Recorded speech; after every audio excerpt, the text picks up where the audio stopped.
Bismillahirrahmanirrahim. Assalamualaikum warahmatullahi wabarakatuh.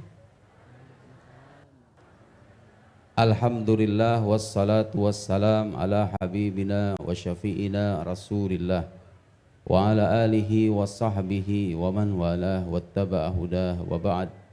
Allahumma akhrijna min dhulumatil wahm wa akrimna binuril fahm waftah alaina bima'rifatil ilm wa sahil akhlaqana bil hilm waj'alna mimman yastami'una al-qawl fayattabi'una ahsanah. Subhanaka la ilma lana illa ma 'allamtana innaka antal alimul hakim. Wala haula wala quwwata illa billahil aliyyil azim. Allahumma 'allimna ma yanfa'una wa zidna ilma wa ba'd. Yang sama-sama kami muliakan Buya Yahya, seorang alim kabir, seorang ulama besar yang telah berjasa besar dalam dakwah Islam di tanah air. Sungguh suatu kehormatan kami diberikan kesempatan untuk bersilaturahim ke pondok pesantren beliau.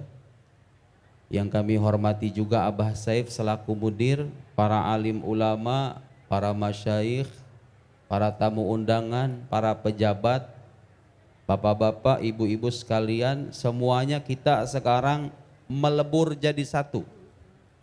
Ada yang kaya, ada yang miskin, ada yang pejabat, ada yang rakyat, ada ustadz, ada orang awam, semuanya sama. Kita semua melebur dalam satu identitas bahwa kita adalah umat Nabi Muhammad sallallahu alaihi wasallam. Saya datang dari jauh Bapak Ibu sekalian, perjalanan lumayan 5 jam. Saya tinggal di daerah Rajek di Tangerang. Baru sampai tadi malam, pulang 5 jam lagi, lumayan. Tapi karena kami tahu ini tempat yang mulia, di sini ada orang soleh, dan saya punya kebiasaan kalau datang ke kota baru, ke negara baru yang kami kunjungi, saya biasa melafalkan doa, silahkan ditiru Pak. Saya minta sama Gusti Allah, ya Allah, Allahumma syarifni biliqa ulama'iha wa sulahaiha. Allahumma inni as'aluka khairaha wa na'udzubika min syarriha. Ya Allah, tolong muliakan aku agar bisa berjumpa dengan orang-orang soleh, dengan para ulama, dengan para wali yang ada di daerah ini. Hampir setiap kali saya berkunjung ke negara yang baru, ke daerah yang baru, saya melafalkan doa itu. Karena Bapak Ibu sekalian, bertemu dengan orang soleh, bertemu dengan seorang alim, itu bisa memberikan vibrasi. Bahasanya apa vibrasi itu ya, bahasa mahasiswa itu. Memberikan pancaran spiritual yang bisa menambah iman kita, yang bisa mempertebal keyakinan kita, dorongan kita beramal soleh dan seterusnya. Saya mau cerita Pak, karena biasa orang zaman sekarang demen sama cerita-ceritaan. Ini cerita nyata ya Pak. Saya pernah datang ke Pontianak, itu ada seorang kiai, sebetulnya nggak begitu masyhur. Beliau itu wafat, dan wafatnya itu subhanallah husnul khotimah. Malam ada acara maulid, dia motong kambing 8 ekor. Cerita dari anaknya. Motong kambing 8 ekor, besoknya itu tiba-tiba dia punya rutinan khotbah Jumat di satu masjid, datang ke rumah Pak RT-nya katanya. Gak biasanya tuh Pak Kiai itu minta izin ke Pak RT, ngomong basa-basi gitulah. Ternyata habis merayakan maulid malam Jumat lagi. Dia khutbah Jumat lagi karena ada hadis Nabi Sallallahu Alaihi Wasallam yang wafat di hari Jumat selamat dari azab kubur. Habis merayakan maulid, sedekah gede-gedean, siang-siangnya naik mimbar jadi khotib Jumat. Malaikat Israel datang, dicabut nyawanya dalam keadaan menyampaikan khutbah Jumat. Dan orangnya dermawan. Ini ngadain acara beginian ini biayanya gede. Kalau bukan karena rasa cinta, rasa peduli kita mengajak orang supaya cinta Nabi Muhammad Sallallahu Alaihi Wasallam, gak akan orang ngadain acara beginian. Buat apa? Karena itu mari sama-sama kita doakan Pak. Mudah-mudahan Buya Yahya segenap guru pondok pesantren di Al-Bahjah ini diberikan kelancaran dalam rezekinya, kemudahan dalam urusan hidupnya, dan pondok pesantren ini mudah-mudahan dijaga oleh Allah Subhanahu wa taala dan kelak melahirkan para ulama yang berjasa besar dalam dakwah Islam di Indonesia. Ada yang lebih dari itu Pak. Saya waktu ke Bekasi itu ngisi maulid, kata saya baru kali itu saya ngisi maulid, orang penuh banget. Sampai jalanan padat. Jalanan kalau dilihat dari drone itu penuh banget, ada kali 10.000 orang mah itu lebih kayaknya. Yang ngadain maulid ini lagi-lagi bukan orang terkenal, kiai besar di sana tapi nggak begitu terkenal amat. Lihat kecintaan orang kalau sudah cinta sama Nabi Muhammad Sallallahu Alaihi Wasallam. Dia motong kambing 80 ekor kambing. Ngasih makan 2.000 nampan buat orang banyak itu dikasih makan. Kata saya iseng-iseng nanya, kalau boleh tahu biayanya berapa Pak ngadain maulid kayak begini? Kita tiap tahun Ustadz, tiap tahun ngadain maulid habis 300 juta itu. Oh ya, iya tiap tahun itu. Dan kalau ngasih makan, ngasih makanan yang terbaik, ngasih kue yang paling enak, ngasih daging kambing yang paling enak, dibeli yang paling mahal. Tahu nggak jawabannya apa Pak? Ketika ditanya, kenapa Pak Kiai mengadakan acara sebesar ini? Jawaban beliau yang masih saya ingat, karena ini acara Nabi Muhammad Sallallahu Alaihi Wasallam. Sosok yang sangat kita muliakan, kita ingin menunjukkan bahwa kita berbahagia akan hari kelahirannya, karena kalau Nabi Muhammad gak ada, kita semuanya gelap. Gak akan ada Islam, gak akan ada Quran, gak akan ada tuntunan hidup, gak akan ada cerita orang sholat. Gelap kayak binatang hidup manusia itu. Waktu saya di Jerman itu ada seorang ibu-ibu, bukan ustazah, bukan ulama, ibu-ibu biasa. Ternyata Pak, orang Indonesia ini salah satu kelebihannya, walaupun udah di luar negeri, walaupun hidup di negara non muslim, mereka kan sholat aja susah. Sisi positifnya orang Indonesia demen kumpul-kumpul, apalagi kalau acara-acara besar, acara-acara maulid. Itu ada ibu-ibu, saya lihat perawakannya biasa, nggak ada yang istimewa gitu. Tapi saya dengar cerita dari seorang Habib di sana. Pak Ustadz tahu nggak, ibu-ibu yang ini nih kalau lagi ngadain acara maulid di NU, di sana kan ada NU ya. Kalau lagi ngadain acara maulid di Masjid Indonesia di sana bersama orang-orang NU, beliau itu bawa makanan naik kereta sampai 2 koper. Dibagi-bagiin.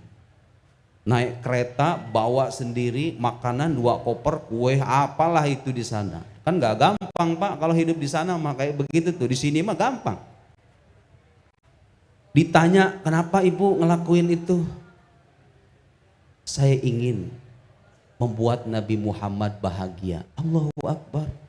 Kadang ada orang-orang kayak gitu Pak. Perawakannya mah terlihat biasa, tampilannya nggak ada yang istimewa. Tapi yang istimewa itu ada dalam hatinya. Rasa cinta yang begitu besar kepada Nabi Muhammad Sallallahu Alaihi Wasallam. Ibu bapak kalau disebut nama Nabi Muhammad baca salawat yang kenceng. Nabi Muhammad Sallallahu Alaihi Wasallam. Al-bakhil, yang pelit itu kata Nabi, man dzukirtu indahu walam yusolli alaihi. Orang yang aku disebut di sisinya tapi nggak mau sholawat, disebut nama Nabi Muhammad, dan kalau bisa nyebut nama Nabi Muhammad itu jangan Muhammad, ada embel-embel kehormatannya, harus ada Kanjeng Nabi, Sayyidunan Nabi. Kalau orang Indonesia kan Kanjeng Nabi, Nabi, karena Allah sendiri Pak manggil Nabi Muhammad itu dengan panggilan yang berbeda. Nabi-nabi yang lain dipanggil dengan namanya. Ya Adam, ya Nuh, ya Ibrahim, ya Musa, ya Isa. Di Quran, Nabi Muhammad disebut nama aslinya itu 4 kali doang. Selebihnya itu dipanggilnya apa? Ya ayuhan nabi, ya ayuhar rasul. Subhanallah, Allah subhanahu wa ta'ala saja memuliakan beliau dengan kemuliaan yang tidak diberikan kepada nabi-nabi manapun sebelumnya. Gak ada nabi Pak disebut dalam Quran. Coba lihat, kita sering mendengar ayat ini, tapi kadang-kadang gak ngeh dengan keistimewaan yang ada di balik itu. Nabi Muhammad itu disebut dalam Al-Quran, wa ma arsalnaka illa rahmatan lil alamin. Itu kalau diterjemahkan, Nabi Muhammad itu bukan pembawa rahmat. Saya ulangi, bukan pembawa rahmat. Al-Quran menyebut Nabi Muhammad itu adalah rahmat itu sendiri. Bukan yang bawa rahmat, itu rahmat Allah yang paling nyata di dunia ini. Saya akan tampilkan beberapa rahmat Nabi Muhammad untuk kita. Itu kalau kita renungkan Pak, oh Allah itu seperti sayang kepada kita. Kita ditakdirkan sebagai umatnya, dan Nabi Muhammad ini satu-satunya Nabi dalam sejarah pewahyuan yang disebut sebagai rahmatan, sebagai rahmat Allah yang paling nyata untuk semesta alam. Bukan hanya untuk orang-orang Islam saja. Ibu, coba saya juga pengen pakai gaya-gaya dai gitu nyapa. Ibu, kurang kenceng. Bapak, kayak gitu kan kalau dai-dai ya Bu. Saya ada beberapa hadis, bisa membacakan beberapa hadis. Bapak kalau renungkan hadis-hadis ini, betapa Bapak Ibu sekalian, kita ini dikasih kemudahan masuk surga oleh Allah Subhanahu wa ta'ala gara-gara kita jadi umatnya Nabi Muhammad sallallahu alaihi wasallam. Lihat Pak, kadang saya merenungkan hadis-hadis ini, kok bisa ya? Kok segampang itu ya masuk surga bagi umat Nabi Muhammad itu? Ada hadis Pak bilang begini, man qara'a ayatal kursi fi duburi kulli shalah, siapa yang membaca ayat al-kursi, itu ayat kursi itu kalau dibaca hitungan menit, kayaknya nggak sampai 3 menit juga. Ayat kursi Pak, ayat kursi dibaca selesai sholat. Tahu gak itu pahalanya apa? Kalau baca ayat kursi setiap kali selesai sholat, kata Nabi bukan kata saya, lam yamna'hu min dukhulil jannah illal maut. Tidak akan ada yang bisa menghalangi dia untuk masuk sorga kecuali kematian. Kadang saya mikir merenung sendiri, kok segampang ini ya masuk sorga itu? Ternyata itu tidak mengherankan Pak. Karena kenapa? Karena inilah fadilah, inilah keistimewaan yang Allah berikan kepada umat Nabi Muhammad sallallahu alaihi wasallam. Diberikan jalan yang mudah masuk surga itu. Amalannya ringan, pendek, gak begitu mengharuskan banyak tenaga. Masa baca ayat kursi doang pahalanya sampai surga begitu? Gak usah heran Pak, karena kita ini dapat kemuliaan dan harus kita syukuri kemuliaan itu. Kita dapat kemuliaan menjadi umat Nabi Muhammad sallallahu alaihi wasallam. Ada lagi hadis yang bilang begini, kalimatan khafifatan 'alal lisan thaqilatan fil mizan habibatan ilar rahman. Ada 2 kalimat, 2 aja, gak banyak, cuman 2 doang. Itu kata Nabi, kalimat ini ringan dibacakan oleh lisan, bagi lisan kita sangat ringan, tapi itu sangat berat dalam timbangan dan sangat dicintai oleh Allah Ar-Rahman yang Maha Pengasih. Cuman ngomong apa? Subhanallah wa bihamdi subhanallahil azim. Itu amalan umat Nabi Muhammad tiap hari. Ngomong begitu kata Nabi, meskipun ringan, di timbangan itu berat. Itu gak usah heran Pak kalau dengar hadis kayak begitu. Karena inilah karunia, makanya kita harus senang, harus bahagia dan bersyukur kita ini ditakdirkan jadi umat Nabi Muhammad sallallahu alaihi wasallam. banyak sekali kesempatan yang Allah berikan kepada kita dengan amalan yang sedikit, amalan yang ringan, tapi diberikan pahala yang besar. Bapak Ibu sekalian, kita ini lagi ngumpul begini, makan enak, ada saudara-saudara kita di Sumatera. Mari sama-sama kita doakan Pak, mudah-mudahan mereka diberikan ketabahan. Yang sudah meninggal kita doakan mudah-mudahan husnul khotimah. Mudah-mudahan mereka kelak diakui sebagai umat Rasulullah Sallallahu Alaihi Wasallam. Mereka ada dalam doa kita insya Allah. Bapak Ibu sekalian, mereka sedang diuji. Bapak yang duduk di sana, ibu yang duduk di sebelah sini, termasuk saya, kita semua tidak lepas dari ujian. Tapi lihat kabar gembira yang Allah berikan kepada kita. Karena kita umat Nabi Muhammad Sallallahu Alaihi Wasallam.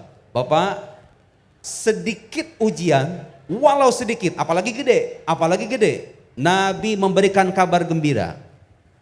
Ma yusibul muslima min nasobin wala wasobin wala hammin wala huznin wala adhan wala ghammin hatta syauka allati yushakuha illa kaffarallahu biha min khotoya.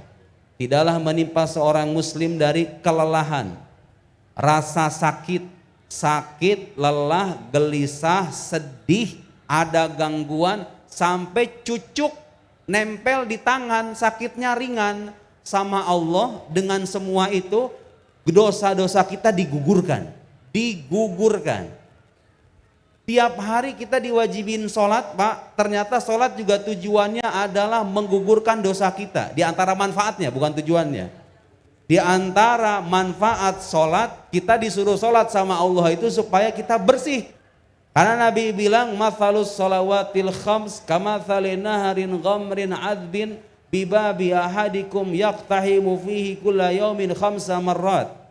Perumpamaan sholat 5 waktu itu ibarat air sungai yang deras, yang segar, bersih, deras. Kamu masuk setiap hari 5 kali ke sungai itu. Nabi nanya sahabat, masih ada kotoran atau enggak? Jawaban sahabat, la syai, enggak ada lagi ya Rasulullah. Kadzalika sholawatul khams. Begitu juga dengan sholat 5 waktu. Tudhibul dzunub kama tudhibul ma'ud daran.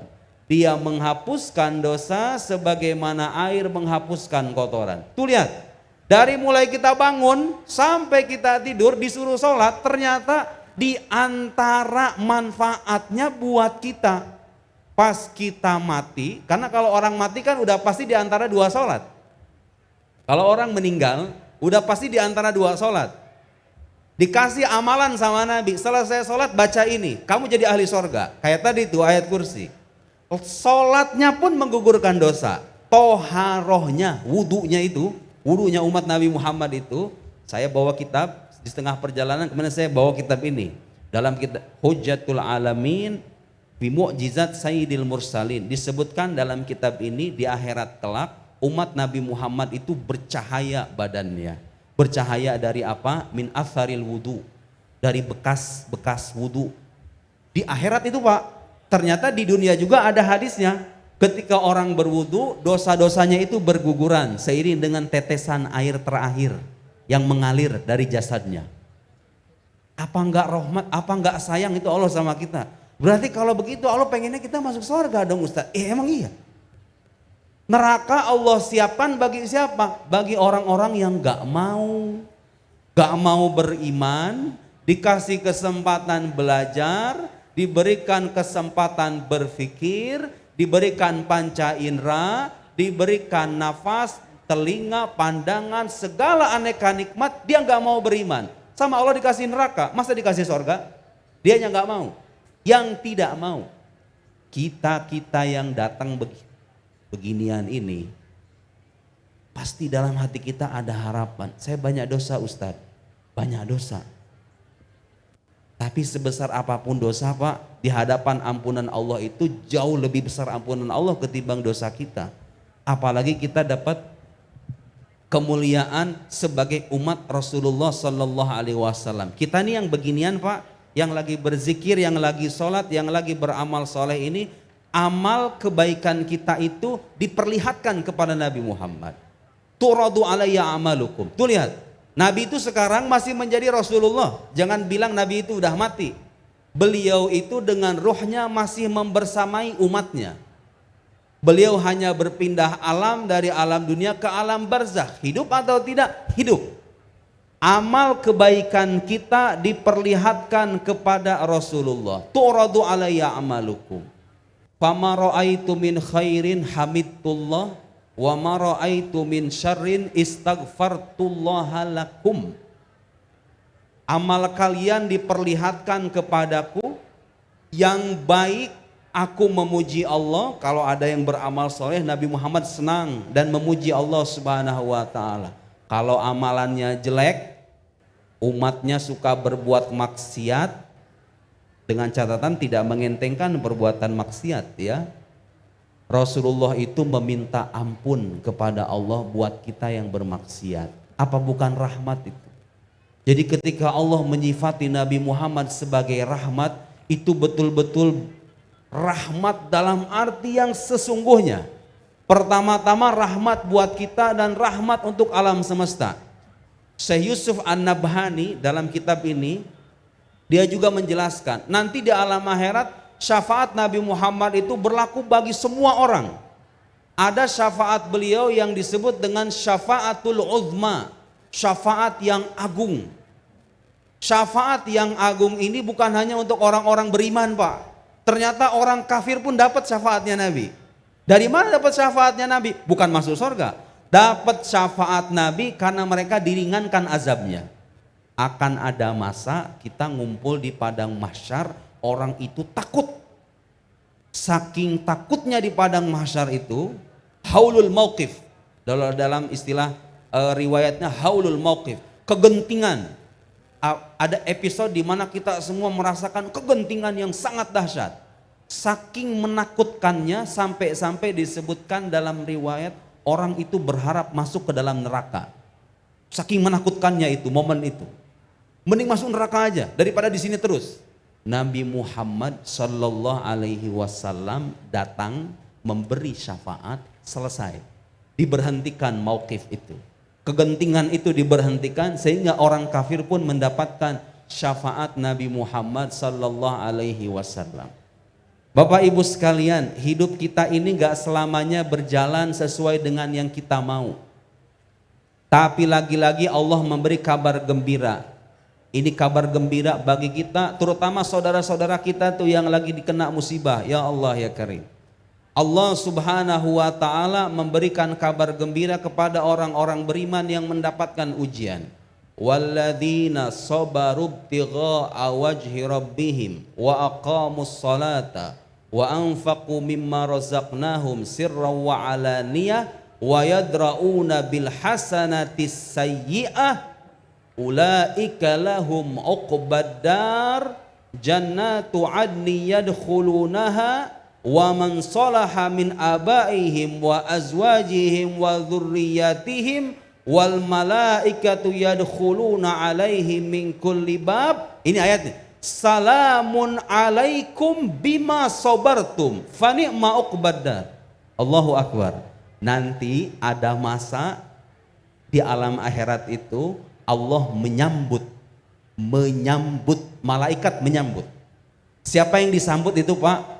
Orang-orang yang selama hidupnya diuji oleh Allah Subhanahu wa ta'ala dan dia bersabar.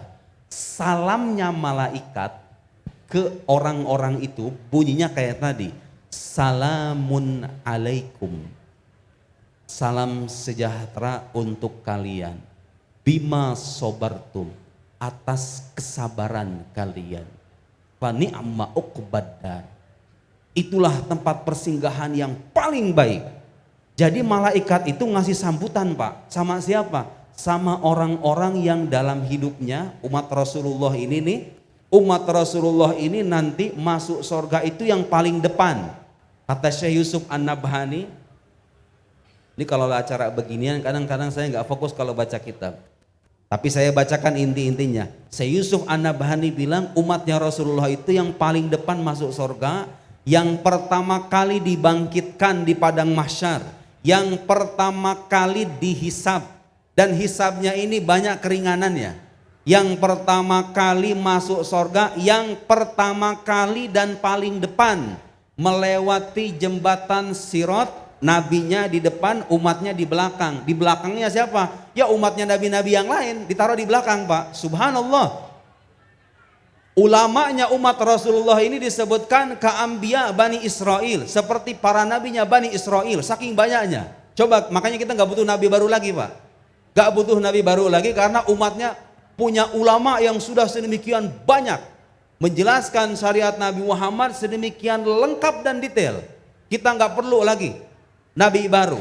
Ulama-ulama yang sudah mendirikan mazhab, Imam Syafi'i, Imam Ahmad, Imam Malik, Imam ahli tafsir, Imam Tabari, Imam Ibn Katsir, Imam Razi, dan ulama-ulama yang lain. Kita ikut Rasulullah lewat mereka. Jangan dengerin, Pak, orang-orang yang bilang ayo kita kembali kepada Quran dan Sunnah, ini Islam yang asli. Mazhab ulama itu bisa salah, yang ini nih yang paling asli, terjamin dari kesalahan Al-Quran dan Sunnah. Taraktu fikum amroin lan tadilu ma tamassaktum bihima. Aku tinggalkan dua hal, kalian tidak akan tersesat kalau berpegang teguh kepada keduanya. Nabi bilang cuma dua doang, kitab Allah wa sunnah rasuli, kitab Allah dan sunnah nabinya. Gak usah dengerin orang kayak gitu, Pak. Bener, yang Nabi bilang tuh bener, bahwa kalau kita berpegang teguh kepada Allah dan sunnah Rasulnya, kita gak akan tersesat. Kalau catatannya, kalau Anda memahami keduanya sesuai dengan kaidah keilmuan yang benar. Berpegang teguh kepada Quran, kembali kepada Al-Quran, kembali kepada sunnah, itu tidak bisa dipisahkan dari berpegang teguh kepada para ulama yang memahami keduanya dengan cara yang lebih baik ketimbang kita. Kita nggak paham, nggak ada waktu buat belajar bahasa Arab, nggak ada waktu buat belajar usul fiqih, nggak ada waktu buat belajar qawaidut tafsir, tidak ada waktu buat belajar kaidah-kaidah ilmu balaghah, ilmu mantik, ilmu fulan, nggak ada waktu. Karena itu bersyukurlah, Pak, Bapak di sini di Cirebon ada ulama yang jadi rujukan. Di luar sana ada saudara-saudara kita boro-boro mau nanya ulama. Mereka itu mau tahu agama yang benar aja masih bingung. Orang-orang yang di sana tuh, yang di barat, yang di Eropa itu kasihan. Mereka itu jangankan mengenal namanya Quran Sunnah, masih nyari Tuhan ada atau enggak. Kalau Tuhannya ada, kira-kira agama masih penting atau enggak? Kadang-kadang beragama cuma jadi modal identitas doang, enggak sampai dihayati menjadi panduan hidup, kemudian dirayakan gitu ya, seperti kita. Masih jauh. Kita ini udah beberapa langkah lebih maju. Udah kenal Tuhannya, udah kenal nabinya, tahu bagaimana cara mentaati ajarannya, sampai merayakan hari kelahirannya, memupuk rasa cinta kepadanya, di saat banyak orang belum mengenal semua itu. Bersyukurlah, Pak, karena kalau kita udah mati ternyata yang pertama kali ditanya itu yaitu siapa Tuhan kamu, siapa nabi kamu, selamat di alam kubur, dibangkitkan di padang mahsyar. Umat-umat yang lain nanti nyari pertolongan tuh. Datang ke Nabi Adam, datang ke Nabi Nuh, datang ke Nabi Musa, datang ke Nabi Ibrahim, nabi-nabi yang lain. Subhanallah, keistimewaan umat Nabi Muhammad sallallahu alaihi wasallam itu nggak akan kebingungan, Pak, karena tahu nabinya lah yang kelak akan memberikan pertolongan kepada semua umat manusia.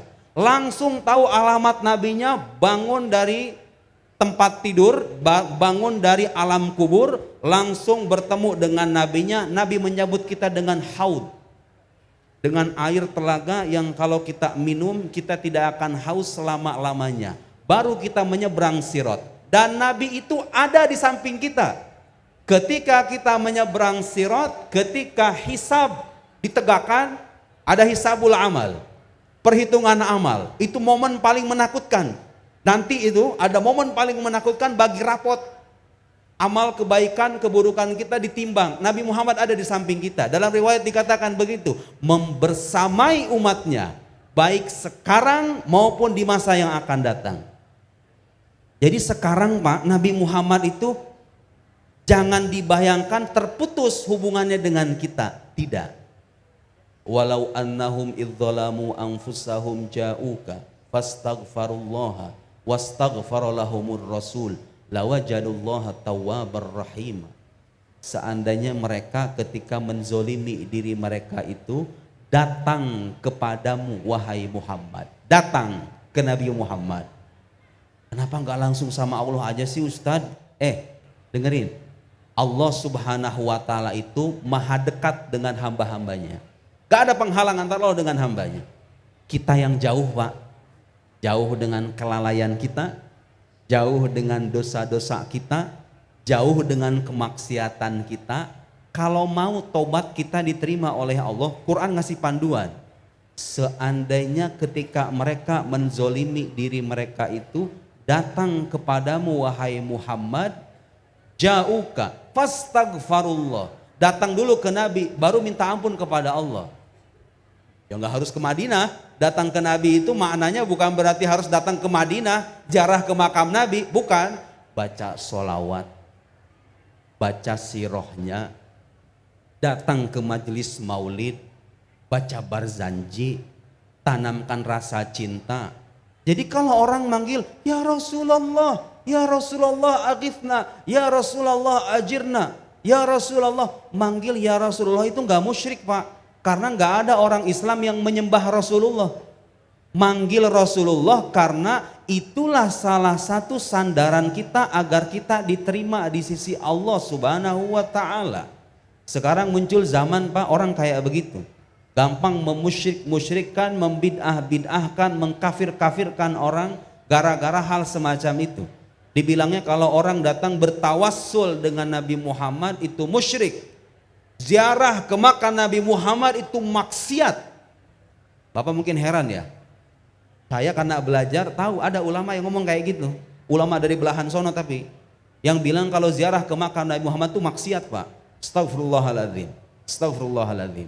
Quran justru menyebutkan kalau waktu kamu berbuat zalim, kamu datang ke Nabi Muhammad, minta ampun kepada Allah subhanahu wa ta'ala, wastaghfara lahumur rasul. Dan Rasul memohonkan ampun untuk mereka. Datang ke Nabi, Nabinya memohonkan ampunan kepada Allah, kita juga istighfar kepada Allah, lawajadullaha tawwabar rahima. Mereka akan menjumpai Allah sebagai zat yang maha menerima taubat dan maha pengasih. Jadi kalau pengen dikasihi sama Allah bagaimana kuncinya Pak? Dekat sama Nabi Muhammad, bangun rasa cinta yang mendalam kepada beliau, ajari anak kita. Nasihat buat bapak ibu yang punya anak nih Pak, kalau pengen punya anak soleh, Nabi Muhammad ngasih nasihat 3 hal aja. Adibu auladakum ala thalathi khisal. 3 hal ini Bu. Kalau ibu ngelihat anak-anak zaman sekarang kerjaannya main game online, nongkrong-nongkrong gak jelas, gak pada sholat, gak punya adab sama orang tuanya, gak punya tata krama kepada orang tuanya, gak tahu caranya hormat kepada ulama, sebabnya karena hilangnya 3 hal ini. Dan itu nyata. Kalau 3 hal ini diperhatikan di rumah setiap muslim, insya Allah anak-anak kita akan terdidik dengan mental yang baik, dengan iman yang mantap. 3 hal aja. Ajarin Pak, kalau nggak pernah ngajarin ini, punya anak bandel wajar aja. Gak usah protes, salah sendiri. Adibu auladakum ala thalathi khisal, didik anak kalian dengan 3 hal.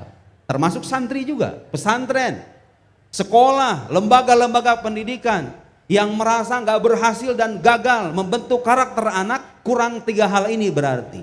Karena kalau ini sudah ada, mustahil anak-anak kita itu terjerumus ke dalam pergaulan-pergaulan bebas yang menggelapkan kehidupan mereka. 3 hal aja. 1, hubbi nabiyikum. Cinta kepada Nabi Muhammad sallallahu alaihi wasallam. Ada berapa rumah di lingkungan kita yang bapak ibunya rajin membacakan sirah Nabi kepada anak-anaknya? Jarang.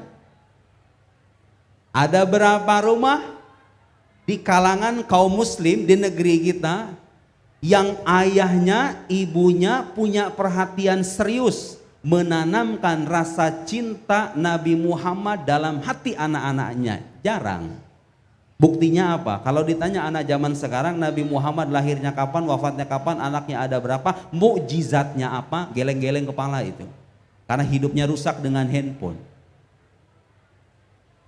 Yang kedua, setelah ditanamkan rasa cinta ke Nabi Muhammad, hubbi al bait, mencintai ahlul bait, keturunan-keturunan Nabi sallallahu alaihi wasallam. Maksudnya mungkin lebih jelasnya Pak, ajari anak-anak kita cinta kepada orang-orang yang mewarisi ajaran Nabi Muhammad itu. Ya bukan hanya ahlul bait, ada para ulama juga masuk di dalamnya. Karena ahlul bait yang kita teladani adalah ahlul bait yang betul-betul mewarisi akhlak, mewarisi keilmuan, mewarisi kearifan, mewarisi cerminan dari Nabi Muhammad sallallahu alaihi wasallam. Setelah itu watilawatil Quran, dan membaca Al-Quran, ngaji Al-Quran. Anak-anak zaman sekarang ya kadang-kadang kalau ngaji sih masih banyak, tapi kalau yang dua ini nih, ngajari anak pentingnya cinta ke Nabi, pentingnya cinta kepada ulama ahlul bait, itu yang kadang-kadang hilang. Makanya muncul mental-mental yang tidak beradab karena tidak tahu panduan hidup yang sesungguhnya. Bapaknya sibuk kerja, ibunya juga sibuk kerja, anaknya tidak terdidik. Enggak apa-apa Ustadz, banyak anak kan banyak rezeki katanya. Tanakahu wa tanasalu fa inni ubahi bikum al-umam yaumal qiyamah.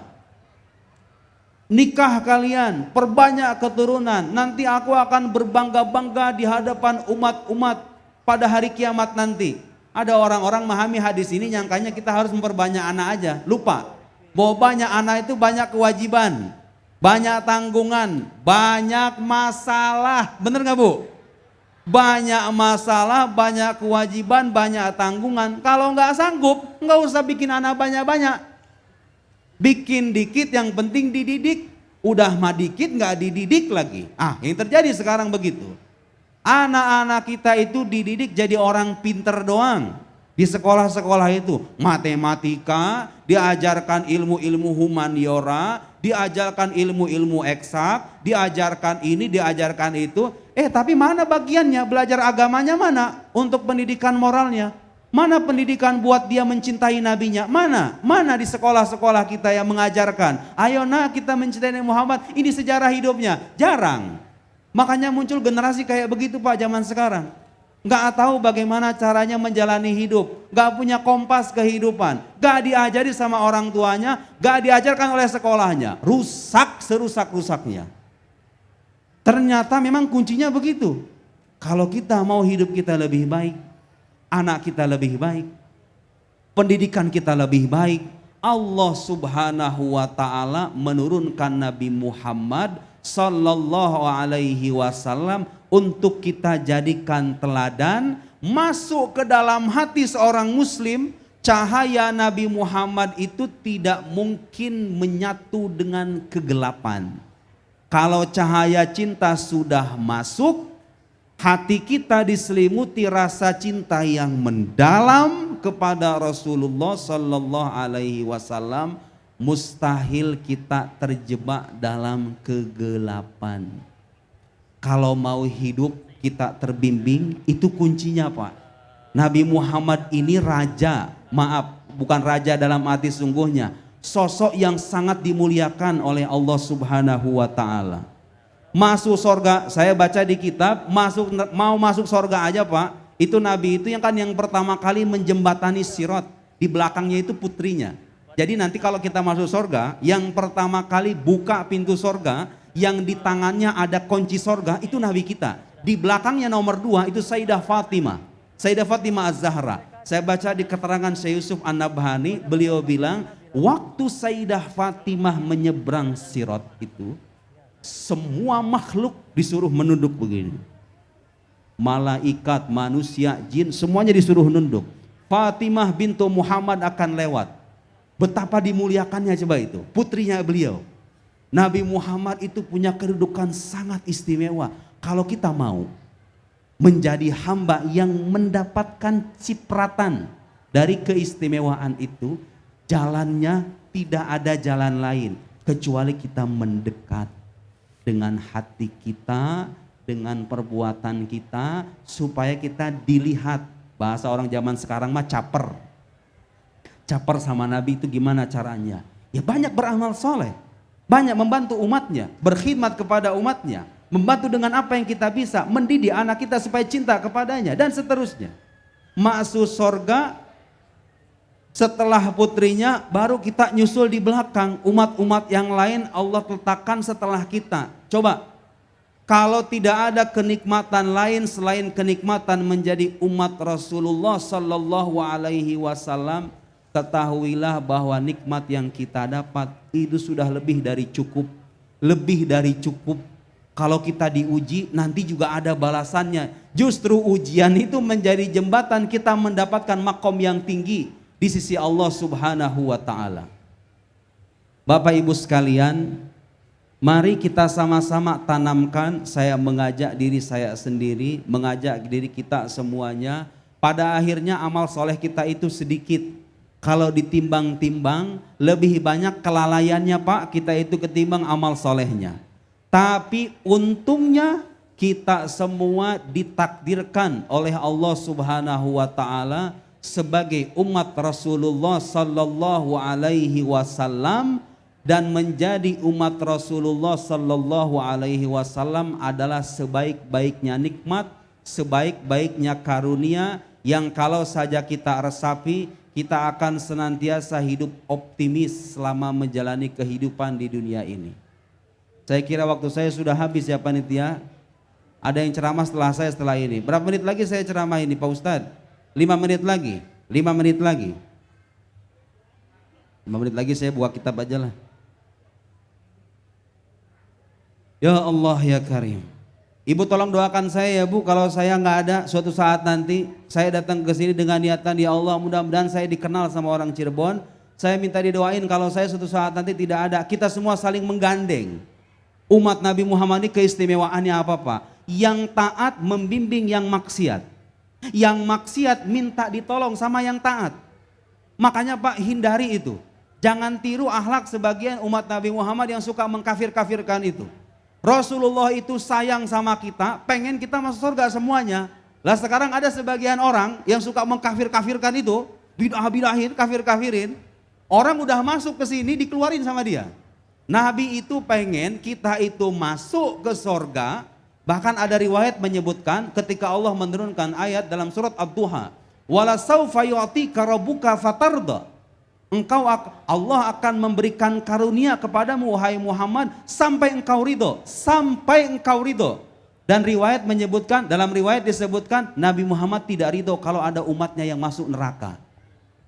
Sekarang ada sebagian umatnya yang suka mencap sebagian kelompok ahli neraka, ahli bid'ah, ini musyrik, ini kafir. Astagfirullahaladzim. Mathali wa mathalu ummati kamathali rajulin istauqada naran. Perumpamaan antara diriku dengan umatku itu seperti sosok laki-laki yang menyalakan api. Wa ja'alal farash wad dawab yaqa'na fiha. Kemudian serangga-serangga, kupu-kupu itu pada berjatuhan tuh ke api itu. Ibarat orang nyalain api unggun, kata Nabi. Orang nyalain api unggun, tiba-tiba serangga, nyamuk, lalat, apalah datang ke situ. Berkumpul untuk jatuh ke dalam api itu. Fa'ana akhidun bihujazikum. Aku memegang tali pinggang kalian. Pas kalian pengen masuk neraka itu, kita kan begitu kelakuannya Pak. Udah dikasih tahu ini buruk, ini baik, masih aja dilakuin. Nabi itu ngelihat umatnya persis seperti orang yang tahu betul keadaan umatnya. Umatnya itu kayak berlomba-lomba masuk neraka. sama Nabi ditarik lagi. Aku tarik pinggang kalian, tali pinggang kalian. Ana akhidun bihujazikum wa antum taqahhamuna fi.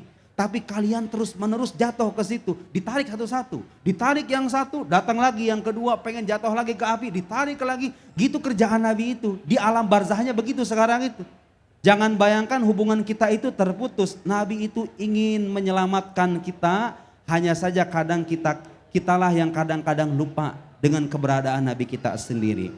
Mari Bapak Ibu semuanya kita berdoa. Mudah-mudahan kelak kita diakui sebagai umat Rasulullah Sallallahu Alaihi Wasallam. Mudah-mudahan al-faqir ilallah, Bapak Ibu semuanya, kita semua datang berlelah-lelah di tempat ini, berkeringat, bercucuran keringat. Kita berdoa mudah-mudahan ini semua menjadi saksi bahwa kita mencintai Rasulullah Sallallahu Alaihi Wasallam. Allahumma inna asbahana nushhiduk wa nushhidu hamalata arsyik wa malaikatak wa jami'a khalqik annaka antallah la ilaha illa anta wahdak la syarika lak wa anna sayyidana Muhammadan abduka wa rasuluk. Allahumma inna nas'aluka hubbak wa hubba man yuhibbuk wa hubba kulli amalin yuqarribuna ila hubbik.